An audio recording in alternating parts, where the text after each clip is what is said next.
добро знаете дека во овие 5 години се наслушавме ветувања од режимот на Никола Груевски. Ве мотивираше и даваше некакви кредити да купувате крави, да го развиваме македонското млекарство, а го доживеавме свит мелк. Ве убедуваше дека ќе врши откуп, а потоа рече не сакам да се мешам во приватниот сектор. Кога требаше да ги отвара фабриките, прв се сликаше заедно со неговите министри, кои до еден ќе мора да одговараат и ќе бидат апсени за злоделата кои ги направија кон македонскиот народ. И слушам овие денови ќе апселе и новинари. Овој Никола Чаушеску и новинари ќе апсел. И на мене велат, и оној Бојшковски не му биле доволно 4 години затвор и него ќе го апселе. Па нека повелат, нека ме апсат. Јас научив да живеам по белосветски затвори, ама тие не знам како ќе го издржат затворот кој народот им го одреди.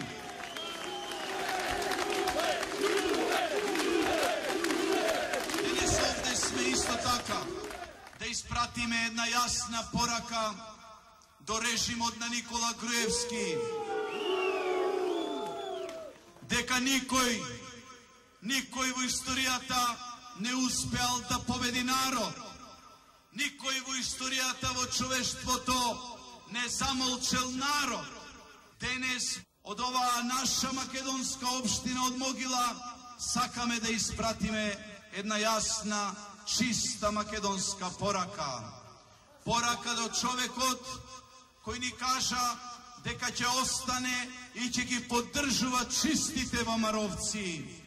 Човекот кој секогаш беше на страната на земјоделците, кој преку својата емисија Фармер успеа да наметне на режимот на Никола Груевски да ги решава проблемите.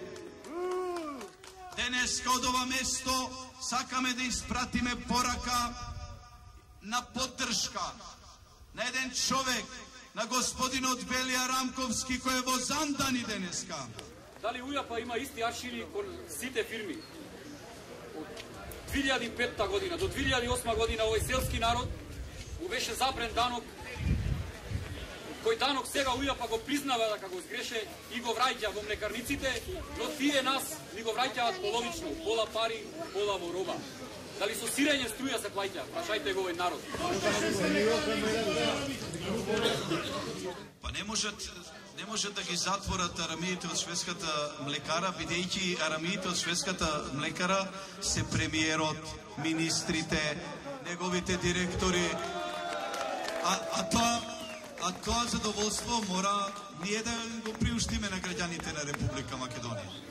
Како може да се злоупотребува титулно производството, кога лани беше 180 до 200 денари, со се субвенција околу 230-250, а сега слушам преку медиумите дека на светската берза истата цена за тутунот била од претходната година. Како може годинава два пати поевтина да се плаќа тутун? Сака мафијата да заработи од 250.000 тони тутун 500 милиони, да ги украде од македонските земјоделци, да им ја украде потта на овие наши мајки и сестри, кои како во песната на Рацин го нижат тутунот и не можат да ги одлепат прстите од тој тутун, да им ја одземе судбината и днината и денешнината. Затоа ќе те рушиме, ќе рушиме оваа банда на криминалци, на апаши. Мора да ги срушиме, бидејќи земајќинија денешнината сакаат да не ја земат и днината, да ја закопаат Македонија. Нема да им дозволиме.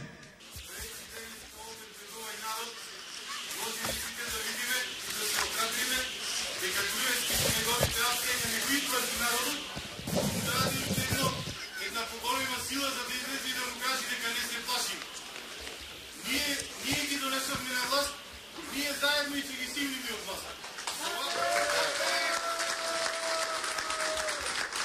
што беше визија на господин Ранковски, ако треба да ги затвориме граничните премини, ќе ги затвориме. И тоа е во духот на европската демократија. Па гледате во Грција, за 1 кило млеко се руши влада. Гледате во Франција, се влегува во владата, во парламентот. Што мисли Никола Груевски? Уплашил народ, го уплашил Љубе Бошковски, ја уплашил Македонија. Ги повикувам моите браќа од ВМРО да помане. Главата горе, браќа, не се плашете. Во Обединети ви е местото.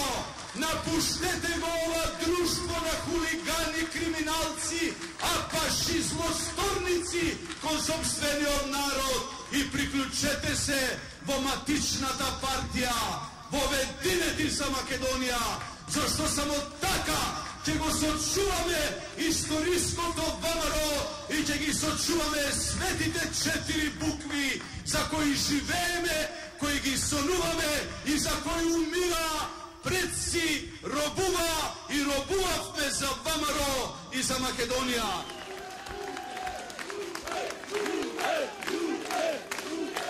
Се гледаме на следниот бунт. Продолжуваме се бунтуваме за нашата единствена Македонија, за вас, браќа мои и сестри македонци.